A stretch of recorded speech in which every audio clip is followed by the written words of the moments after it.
Hey everybody, welcome back to the 9 Frames podcast. This is episode 20. Big 2-0. Welcome to episode 20. It is Wednesday, September 6th, 2023. I am Bill Whalen. And I'm Mike Whalen. You can catch us on YouTube at 9 Frames Podcast. We're on Spotify at 9 Frames.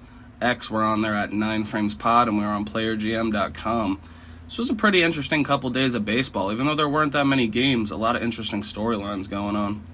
I'm going to kick it off with what has been, God, man, embarrassing, to say the least. The Chicago White Sox.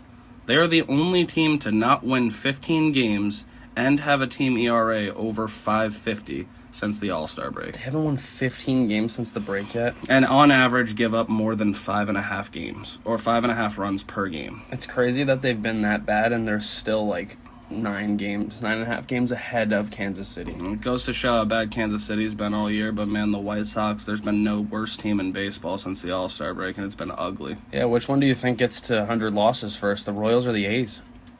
The Royals or the A's? 96 for the Royals. I'd probably say the A's. The A's kind of play rollover ball, while the Royals still look like they're trying. Yeah, those are the only two. I mean, not really. No, I mean, the games are closer is what I'm saying. They still lose them.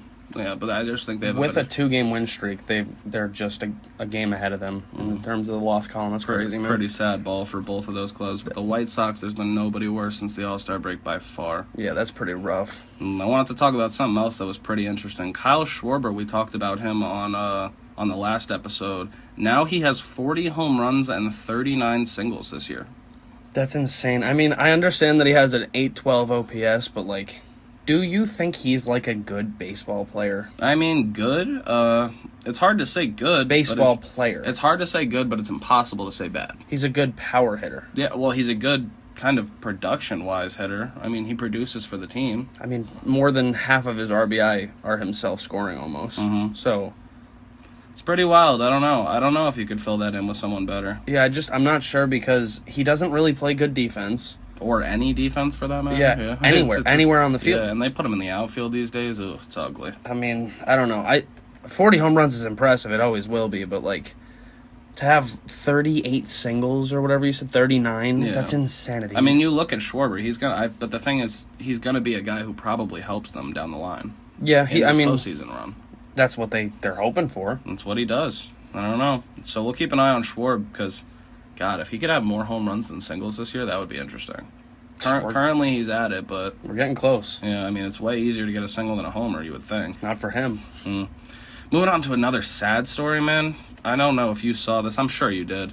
Anthony Rendon, after the game, the beginning of the week game, I'm not sure which day it was particularly, but they asked him about an injury that he might have had nagging him, and he said, "No habla English today." And then he tossed on a hoodie and left the clubhouse. Yeah, that contract is going to go down as one of the worst ever. Mm-hmm. Which is crazy because he was so good for the Nationals before he signed there. Yeah, and I understand it's frustrating for a guy like Rendon to have that much money on the line and not be playing well, but, man, to act like that, not very professional. I saw a stat that was like Albert Pujols' minimum games he played for the Angels was like 99, and Rendon's max over the last 3 years has been like 70-something, dude. Like, that's insane. It's pretty wild, He's just not playing at all. He just gets hurt every single year. No, yeah, it's sad to see, and got a lot of money on the table for him still. Yeah, it's tough because he was one of the best / better third baseman in all of baseball before the injury started piling up on him. Definitely. Always a great bat and solid defense over there at the hot corner. Yeah. No longer. His bat used to be lethal. Mm-hmm. We're going to move it on over to some more happy thoughts now because Giancarlo Stanton yesterday, he hits a mammoth homer for his 400th of the career, and a Yankees 5-1 win over Detroit. The Yankees are still 7.5 out after that. It's not probable, but it is possible. I guess, but like you said, it's not probable. But congrats to Big G on 400. Yeah, biggest of congratulations to Giancarlo Stanton. He's been a stud his whole career in terms of power. 400 in the show is no joke. Not at all. That's a lot of bombs. Yeah, he'll be remembered for his pop for sure. He'll probably get close to 500, I think, depending on health. What do you think about his current Hall of Fame bid? It's tough. It is for a player like him, isn't it? Yeah, because I don't know. I would have to look more into it, just like not having his stats in front of me right now. But if he gets to 500, we gotta have a conversation. I mean, I wouldn't be completely shocked if he's one of those players that gets in his 4th year on the ballot or something. It also depends, like, say the Yankees win, like, 2 World Series before he's gone in the next 4 years, and probably won't happen, but if it does, now he's a 2-time champion. Well, yeah, that's something different If entirely. he's the one that's in the middle of the lineup helping, he could boost. It's really up to him staying healthy and just performing. Yeah, which hopefully he putting hasn't. in the effort more, yeah. He hasn't in the past couple years, but I guess it's completely up to him. Lastly, I wanted to talk about this because this is just awesome. After a great start on Saturday against San Francisco, Blake Snell has now given up 105 hits in 28 starts on the year. That's wild. It's insane, man. People just don't really hit him. His whip's still at a 1.25. Kind of funny. Must be a decent amount of walks. Yeah, he must be walking people. So I guess he is nibbling at the corners this year, but it has worked for him. Yeah, I mean, he'll take it. Yeah, he's at a 2.50 ERA with over 200 strikeouts on the year now. He's at 2.01. Is he the clear Cy Young in the NL or no? I think it's tough to call somebody the clear favorite. I think there's 3 to 4 guys that are in the mix there. I think it's probably I him. got 2. Who are your 2? My 2 are him and Justin Steele. Strider's not a part of that? No. He's got to be. No, his ERA is just too high. It doesn't matter. He gives up too many runs. He's going to have 300 strikeouts. But he gives up too many runs. But he's going to have 300 strikeouts. When's the last time? Mm. And we don't know what his ERA ends at. He could I mean, just go on a scoreless streak right now. And Steele and Snell are a couple lefties that are down at the 2s. I think they're both ahead of him for sure. I think they should be, and I think your boy Gallen is out. I was going to say he's probably the far extension. He keeps having my a couple 4th. tough starts in a row, Yeah, kind of ballooned. He's got to finish the season better. I mean, the D-backs need him more than ever right now, sitting a game out of the last wild card spot. If I'm voting right now, my vote's going to Snell. My Yeah. second place vote would go to Steele, and my third place vote would go to Strider. Yeah, I agree with that. That's exactly how I would do it. I don't know, though, man. Justin Steele's a dog. He is. He's No, he 16 definitely and is. 3 with like a 2.5 something. We're going to talk about him very shortly because he had another good start. Yeah, he's unbelievable. What did I want to say here? Something about the Cubs. No, Blake Snell. He'll be starting this weekend against the surging Houston Astros. Oh, that's a big start. His next start will be this weekend against the Astros. That's what I wanted to say, and it's going to be very The interesting. thing that kind of sucks is that they're basically out of it. The Padres. Yeah, but I But- mean that doesn't mean anything to him. He wants that award on the man. To be a dual league Cy Young. Oh, yeah. It's insane. Yeah, and then also now he's going to be pitching against a first place team. Yep, The gonna be crazy. newly crowned first place Houston Astros. Very true. They're up by a game now. Yeah, we're gonna get into the big series of the week and set you up for the couple games coming up. We're actually going to kick it off in the American League for today. The Silver Boot Series The final Silver Boot of the year. is being wrapped up. Yeah, the last 3 games are in Texas. With Houston, I mean, they've been surging, and Texas has not been surging. No, Rangers haven't even looked good against bad teams. They played a competitive series against the Mets, and then they lost 2 out of 3 to the Twins. Almost got swept. They've looked like the bad team. Really? And it continued in this series, just straight up. The first game was just, I mean, it was better than the second game, to say the least, but Texas actually was the one that jumped up early. They get to JP France early as Seager hits his 27th home run, which was a 2-run, and Garver singles in to make it 3-0. Yeah, Texas feeling pretty good, playing a team that they want to compete with coming down the stretch here, obviously. And, man, what happens then? Heaney just runs into a wall, as he does sometimes, in the 5th inning, and the Stros tie the game as they plate 3. Disappointing inning for Heaney and the Rangers. I know he wants to hold that down, and he's beating himself up, but he's got good stuff, and he's always a guy who keeps his team in the game. He still did that. He only left with a tie here. Yeah, I mean, they would just probably like for him to give a little bit more depth for the reason I'm about to say. Right. The story of this game, and honestly has been for the past few weeks, is the Rangers bullpen just not doing their job, and they blow another game. And honestly, man, it's just really not helping their chances at the postseason at all. It's doing so much damage. It's a team with more blown saves than completed saves. It's really not a good look. From the 6th on, the Rangers bullpen gives up 10 runs, and it becomes a 13-6 blowout for Houston. Yep, that first game goes 13-6 to Houston, like you said, and man, Texas leaves that game with their head down. How do they respond?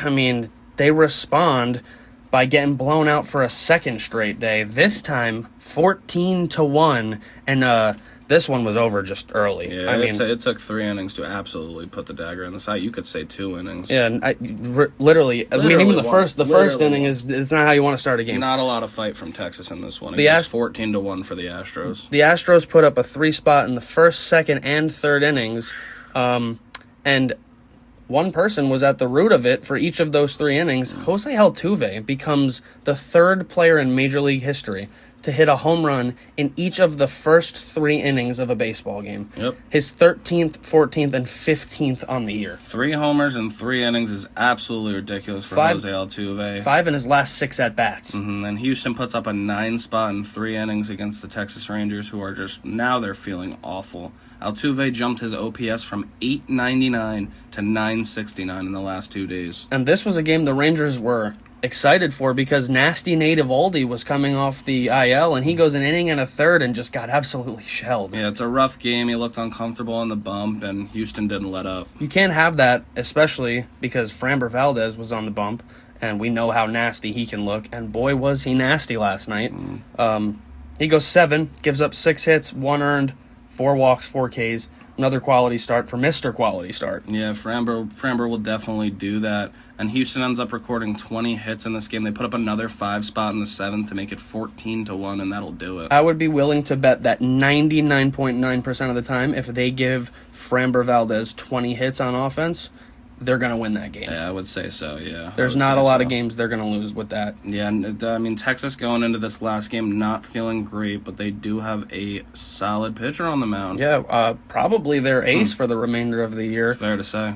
And it's just really funny being a Mets fan seeing this matchup. The series finale and silver boot finale for 2023 is going to be Justin Verlander for the Houston Astros taking on Max Scherzer for the Texas Rangers. Absolutely crazy to see the 2 aces of the Mets just playing for different teams. Verlander is 10-7 with a 3.34, and Scherzer's 12-5 with a 3.55. So they're both having good years for their ages. 2 future Hall of Famers right there, and they've for sure. clearly gotten their stats down. First ballot, you'd probably say. I would say so for both, yeah. As of Wednesday morning, Bill, the Rangers now sit a half game behind the Toronto Blue Jays for that final AL wildcard spot, and they're not in the postseason picture for the first time since April 8th. April 8th, man. That is insane. There is no more disappointing story in baseball right now than the Texas Rangers. People were bragging a bunch like a little earlier in the season, too, about how they weren't supposed to be here, and Houston's now the little brother, and doesn't look like it. It does. It looks like it's going the other direction again, as Houston is 7-3 in their last 10, and Texas is 4-6. That puts Texas in 3rd place in the AL West. Seattle's even a game better than them now. Yeah, the Stros now they're up a full game on Seattle, who we'll talk about next, in the American League West race, and 2 on Texas, like you just said. Yeah. Third place Rangers. Disappointing for Texas, and honestly, I see that it's a pretty even pitching matchup. I don't feel great about Texas's chances in that. Their confidence has to be all-time low. And unfortunately for Texas, too, Toronto is visiting Oakland, and they're just beating the shit out of them. Yeah, that's what you'll do to a team like that. Yeah, they got a negative 303 run differential, so why wouldn't a playoff team beat up on them as they are? Like the worst run differential team ever, and they're stepping up. Yep, so I mean, we'll look at this game today because as a Mets fan, I'm pretty invested with those 2 guys going head-to-head. That's pretty fun. Yeah, I got Houston. I also have Houston. I mean, Texas has just not been playing good baseball at all. And it's like even if Scherzer gives them a good start, it just seems like the bullpen's just going to give it away. I think that might actually be how it goes. Maybe get the brooms out, folks. I mean, they really should have done something to improve that pen at the deadline. Most definitely. They needed a big righty. They got Chapman, but I mean, even he's not doing it. He's part of the problem. It's just not working out. I don't know. We'll keep an eye on that one for sure. And as we said, we're going to keep sticking with the Mariners and talk about them. We're going interleague because they have to go to Cincinnati and face the Reds for 3 games. A Reds team that is desperate for wins at this point in the season. Most definitely. Where do they sit right now? They are currently a half game in after the last 2 games. Why is that? It's because of the 2 games they just played against the Mariners. The first game, man, the Reds go with an opener, and boy, did it work. I mean, they win the game 6-3, so you got no complaints there. I mean, if you go bullpen game against a team that's been in first place as recently as this weekend, and you only give up 3 runs, you're taking that as a win. Yeah, looking at this game, I actually said it should be a statement game for the Mariners. They kind of have to step up against the opener because they can put some runs up early, and they really didn't. The Reds start with Antone, then go to Mull, Durate, Marriott, Sims, Farmer, and Jabot. Awesome story with Marriott. Did you see his story? No, I did not. He was going to retire this past. He had an exact date that he was setting for retirement. If he didn't get an offer, he was going to go retire and take his family to Hawaii. The Reds called him the day before. Wow. And he ended up pitching in this game and going 2 2/3. I can't believe I didn't see that then. That is crazy. Really phenomenal. It was an awesome story that he told after the game that day. Good for him. But the Reds go with 7 pitchers and they only give up 3 runs, man. You'll take that. A well-pitched game for sure. Yeah, they get the Reds, that is, they get a majority of their runs early in this one off M starter Brian Wu, 5 of the 6 in the first 2 innings. They would get 2 in the first thanks to a De La Cruz and Renfroe single, back-to-back. Renfroe's been coming through for them since they picked him up. Oh, yeah, he's been a great addition. And then a 3-run homer for one of the very most underrated players in baseball this year, Spencer Steer. He's got 20 of them now. 20 on the year. It's very impressive. And it's quickly 5-0 Cincinnati in the second. Yeah, this is the opposite way that the Mariners wanted this game to go. They wanted to score off the opener and have their guy hold it down. It didn't go that way. They would get a couple back with homers from J-Rod, his 25th, and Mike Ford. He's got 15 bombs for them. But like I said, it wouldn't be enough, and they dropped the first game 6-3 in favor of Cincinnati. I think it's worth noting here, you just said J-Rod hit his 25th of the year. He's now one of the few players, maybe the only player ever besides Bobby Witt to have... No, I don't even think Bobby Witt did this. I think he was in the 20s. I think J-Rod's the only player ever to have 25-plus home runs and 25-plus stolen bases in both of the first 2 seasons. I think I did see that he was the only one ever. So him and Bobby Witt are the only 2 players with pop and speed that we've ever seen like this. And then you got Ronald Acuna over there who's just doing crazy shit. Yeah, really awesome first game to watch, and tip of the cap to J-Rod and Bobby Witt. The league is certainly in good hands. Most definitely. The second game saw the comeback kids in Cincy do it again. This was an electric factory late. It was real fun. The Mariners, they actually start this game with a quick 2-run homer from Teoscar Hernandez in the first inning, his 25th of the year. They looked like they were under control pretty much the whole game. I mean, the Mariners, it was 5-1. Yeah, this game basically went the other way around up until this point. Yeah, and it was the Mariners bullpen who just collapsed, I guess, man. They give up 2 in the 6th. Noelvi Marte, that was his first career home run in that inning. It was a solo shot. 3 in the 8th. And who was it, man? It was the unsung hero that we have been talking about for like a week and a half now. His name just keeps popping up. Nick Martini hits a pinch hit 3-run jack, his 4th. We've literally mentioned all 4 of that man's home runs. For real. Because they're all notable. The absolute clutch factor in him is wild. That ties the game 6-6. And then Christian Encarnacion Strand, another one of the young call-ups, walks it off for Cincinnati off Andres Munoz to win 7-6. Absolutely insane game, and you feel great for Cincinnati having a young core like that. Man, it's tough for them all to be coming up at the same year, though, because I don't see a Cincinnati ownership re-signing all those guys eventually. That is the thing, is that once like, it's down the line, but like 5-6 years down the line, they're going to have a lot of guys to take care of. That core just explodes around the league, probably. And being a smaller market, I guess you'd say, I would, definitely. They are not going to be able to. They just simply aren't going to be able to keep them all. Reds taking the first 2 out of one of the hottest teams since the All-Star break. Got it. That's awesome for them. Yeah, really, really good for them. But unfortunately for them, and good for the Mariners, they have their one of their aces in Logan Gilbert going for Game 3 today. He's 12-5 with a 3.56, and he'll be taking on Lyon Richardson of the Reds, who just recently got called up. He's been a little bit shaky. He's 0-1 with a 6.75. This is a game that the Mariners absolutely need to escape Cincinnati with. I will say that. Oh, yeah. They can't go in and get swept after playing the way they did against the Mets. That could put them 2 games back of the Astros if the Astros complete the sweep like we said they would. Yeah. That would be a little rough. Yeah, and I mean, now you're looking at it, they have the same amount of losses, the Mariners and Astros, but the Astros already got 2 W's on them, so they gotta win the games. Most definitely. This one specifically after dropping the first 2 and having that last game so handedly finished, and letting it go, man, that hurts. Dude, and the craziest part is with that walk-off win, the Reds maintained and are now a half game up, like you said, on Miami and a game up on Arizona, 2 on San Francisco. Yeah, we'll talk about Miami, too, because they're hot. They're on a 5-game win streak. It's not easy to gain separation on that team right now. Yeah, dude, it just looks, it's so funny because, like, all of these teams just look hungry. Yep, and it hasn't been like this in a long time. It's really as packed as it can be, and you could thank the new schedule for that and the new wild card format. Yeah, and as we mentioned, Seattle's 1 game back of the Stros. Half game up on Toronto only for that second spot. So, like, Toronto is not stuck at 3 by any means. Toronto has been fortunate. They've had a quite easy schedule compared to a lot of the teams we're talking about. It's why we don't mention Toronto as much, is because they're facing a lot of easier teams and just handling business. Which is what you're supposed to do when you're a good team. Yep. And, I mean, it might get them a postseason berth.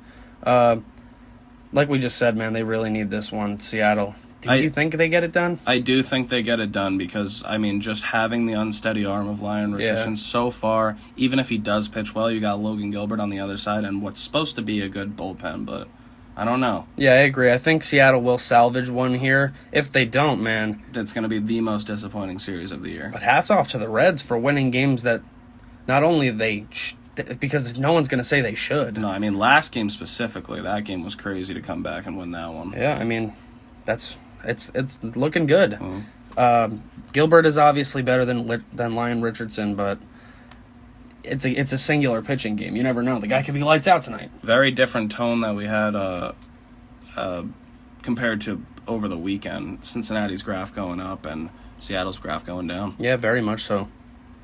We're going to move it on over to the NL and continue talking about the Miami Marlins, who we did just say are on a 5-game win streak, so that's a bit of a spoiler alert for the first game of this series for sure. Hell yeah, though, but they're picking up wins when they need it most, and it's against good teams. Yeah, Miami's got a tough 3-game set hosting the Dodgers at home in Miami, Tuesday to Thursday. It's an insanely tight wild card race, like we said, so they got to step up against the most proven team in the NL besides the Braves. And what did they do? Yep, game 1, they step up for sure. They win the Kershaw versus Luzardo matchup. Luzardo has been phenomenal for them. That was a great trade. This is a 6-3 game on Tuesday night. That's last night. The Dodgers take an early 2-0 lead in the third with RBI singles by Freddie Freeman, the MVP candidate, and Will Smith, the phenomenal catcher. That's all they get off Luzardo, though. 6 innings pitched in that game, 4 hits. He has 6 Ks, 2 earned runs. Solid. You know what I call that? Quality start. Most definitely a quality start.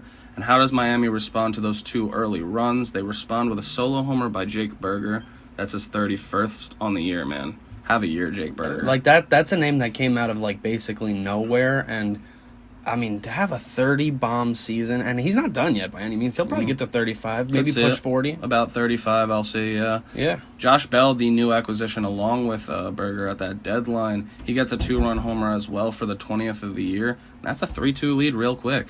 Yeah, I mean, just like that. Chris Taylor sends a solo out to tie it at 3, but then a 2-run homer by Brian De La Cruz responds, and a solo by Chisholm in the 8th. That'll put the nail in the coffin for that 6-3 ending. Timely hitting from the guys that have been there through them kind of struggling a little bit. But also, if you remember in 2020, Miami did make the playoffs, and those guys were on the team. Yeah, I mean, the new guys are really stepping up for them, too. New and old all over. So if you're bringing guys in like Josh Bell, who we know have had postseason experience, and then the guys that had the postseason experience in the shortened season are stepping up late in the season, man. It's great to see. You gotta love that if you're a Marlins fan. This was the 5th save of the year for Tanner Scott. I wanted to talk about the last strikeout of the game. Did you see it? I did not. It was a 1-2 count, and there was a runner on second. The hard cam was right on him as he was pitching. Did not look back at the runner. The runner runs. He doesn't even pay attention. Tanner Scott, while the runner is running and trying to round third too, didn't really matter. Just loaded up, 1-2 count, struck him out looking. Yeah, because, I mean, that's what they say. Don't even worry about the guy on base. It doesn't matter, especially in a 6-3 game. It was genuinely impressive how little he cared about him. Yeah, he was just fully confident he was going to blow my man away. And he got that K, 5th save of the year for Tanner Scott. He's got good stuff. They need somebody to do that with how poorly David Robertson has performed for the Marlins in save situations and just late game in general. Yeah, like we said, the hot Marlins are a half game back of the hot Reds. How will the rest of this series go down? Well, game 2, that's Lance Lynn, the vet, versus JT Chargois. That's an opener there. Yeah, I was going to say that sounds like a bit of an opener for them. Lance Lynn and an opener both aren't super reliable. I mean, so far for the Dodgers, Lynn has been, but he just came down to earth in his last start, giving up 5, right? It was the Braves, though, to be fair. So we'll have to see how he responds to another borderline playoff team here. I'll give him a mulligan against the Braves as long as he's done in the rest of his starts with the Dodgers. He's looked pretty good. I think this will be a very gritty, interesting game where teams are trying to claw out a win. Yeah, certainly a statement game for Lance after the last one. And then Game 3 is a TBD for the Dodgers, so it seems like they might be going opener because of the confusing situation with Julio Urias. Oh, yeah. Just an ugly situation. Julio Urias getting a second domestic abuse charge and probably, or maybe, might not pitch on a big league mound again. I don't know if I'd care if he did. Yeah, he probably shouldn't. He's a piece of shit. He really doesn't deserve a third chance. That's kind of brutal. I mean, if you're getting arrested for felony domestic violence charges, bro, just go somewhere else with that nonsense. But due to that, the Dodgers have to find an answer. That's a TBD for them against Braxton Garrett for Miami. It's really been solid, man. 8-5 with a 3.86 ERA. He's been good this year. Yeah, he's been underrated for them, a nice lefty option. Probably one of the reasons that they're hanging around is that they have a starter in the middle of their rotation like that can keep them in games. Yeah, it's not really somebody that we were talking about or thinking about in the beginning of the season for them either with their rotation. Very underrated. He's just kind of stepped up for them. Just wanted to ask how you felt about the rest of the series and Miami's playoff chances overall. I mean, with the way they've been playing, it's hard to argue that they've got a shot at it, but I mean, the teams in front of them are just also playing so well. The Cubbies and the Reds and the Phillies are the Phillies, so I mean, it's just such a tight race. It's almost like you'd want a fourth wild card spot for one of these teams with how a good baseball team is going to get left out, it seems. Maybe two of them, honestly. I think Miami... I think they'll probably split the next two, so that's a big series win for Miami if they do that. I was going to say it's wild to see that they have a legitimate chance at sweeping here. Yeah. Legit. Of course. They're on a 5-game win streak. They're probably, in terms of win streak, the hottest team in baseball. We're talking about them sweeping the Dodgers on Friday, folks. Man, that's a team that you got to talk about. Yeah, they are. They're the only team on a 5-game win streak right now, so they're considered the hottest team in baseball, so why not? I feel pretty good about Miami's chances. I originally had said that I probably see Philadelphia, the Cubs, and San Francisco getting in. I thought San Francisco would hold down that second spot, but man, we're gonna talk about them next. They've been playing rough ball. They've lost 5 in a row. They've gone on a little bit of a skid here, yeah. Yeah, 4-6 in their last 10 and only one game over 500. So we'll talk about the Giants, but about the Fish, man, I feel good about them. Yeah, to just give you like a straight answer, I do think they'll split the next two, and that's a series win. So it'll all be about if Cincinnati stays as hot as they've been. They got the Kershaw game already, so. That's what I'm saying. That's the toughest one. All they got to do is beat Lance Lynn and somebody they don't even know who they're facing. Yeah, so why not? Keep an eye on those fishies. And like you just said, we'll continue to keep the topic of discussion on the San Francisco Giants as they go to Chicago, the friendly confines, for a huge 3-game series between two hopeful NL wildcard teams. San Francisco's been playing disappointing ball lately, like we said, so they got to step up in this series. And who steps up? They're not wearing orange. Let's just say that, you know. Well, they got a tough draw in the first one. Yeah, the Cubbies end up stepping up in the first 2 games in general, but specifically this first game, and it was dominant. They win game 1 5-0, the Cubbies do. Justin Steele, like we said in the intro, man, he's firing on all cylinders again. He goes 8 shutout innings. He gives up 2 hits, 2 walks, and has 12 strikeouts. He wants the Cy Young. He's absolutely insane, dude. Do you think he know? Like he's got to know that he's right there. I think he goes out there and he doesn't want to give up a run or a hit at all. Well, he didn't give up many. Nope. He's now 16-3 on the year with a 2.55. That's just absurd, dude. Yeah. And the fact that he's not the lowest ERA is even crazier. A chance at a 20-game winner. For real.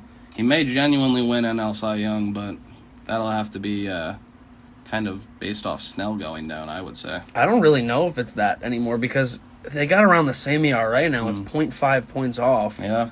And Justin Steele being 16-3, like if he wins 20 games and he's at a 2.5, it'll be tough to argue. If he wins 20, it's really hard to say. It'll be tough to argue any other way. Webb for San Francisco in this game, and it's rough for him because he has a quality start for sure. He goes 6 2/3, gives up 5 hits and a walk, 4 Ks in that game, but 3 earned runs only. No dice for him. Yeah, I mean, he's one of the... I think I've said this before on the pod, is that I think he's one of the most underrated pitchers, man. He eats innings, and he's good. I think the Giants have about 3 of those guys, honestly, right now. Yeah, and to think, like, I'm talking this highly about him, and Steele has a full run ERA lower, man. Like, Impressive. That's crazy. Mm-hmm. They do give up 2 unearned runs in the 8th due to an error by second baseman Thairo Estrada. It really doesn't matter at all. They didn't score a run. Yeah, I mean, it doesn't matter what you do. If there's a 0 in the run column, you ain't winning a ball game. Had 2 hits in the whole game, so you can just kind of chalk that one up. I mean, the game was actually over after the second inning when they scored 1 run, the Cubs, because they literally just didn't do anything. Yep.